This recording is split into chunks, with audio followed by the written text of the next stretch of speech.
समय हो विक्रम संवत 1890 को दशक। युवा भानुभक्त आचार्य आफ्नो वित्तता र भविष्यलाई लिएर सोचमग्न छन्।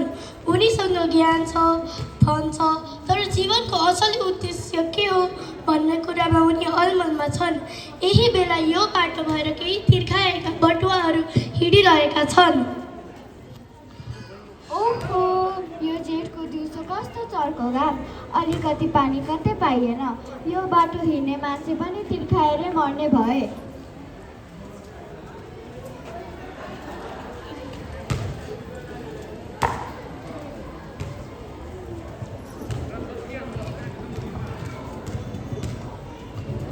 हो त नि दिदी, यस बाटामा त एउटा कुवा छ, न त बस्ने चौतारी छ।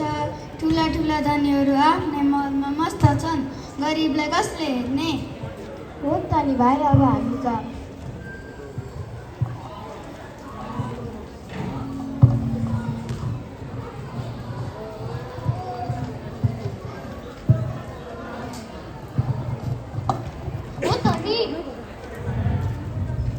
हो त नि मैले मानिसहरू कति सत्य कुरा, मानिसहरू तिर्खाएको छन्, तर मैले यो समाजको लागि के गर्न सकेको छु र? मेरो विद्या र धन केवल मेरो लागि मात्र सीमित भयो। घाँसी डाँडमा घाँसको बारी बोकेर पसिना पुछ्दै मञ्चमा प्रवेश गर्छ।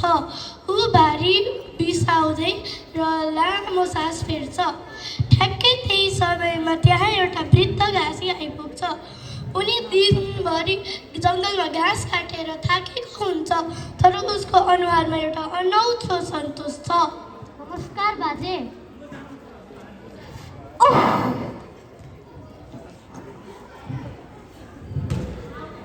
नमस्कार बाबु, नमस्कार। यो उमेरमा पनि कडा घाममा कति दुःख गर्नु भएको?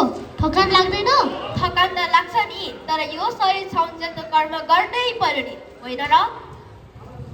हो, र यो उमेरमा अलि आराम गरेर बस्नु पर्ने।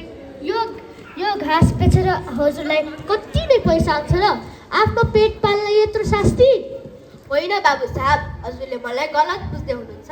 आफ्नो पेट पाल्नको लागि मात्रै घाँस काटेर पैसा कमाउँदिनँ। मेरो त कुनै छ र?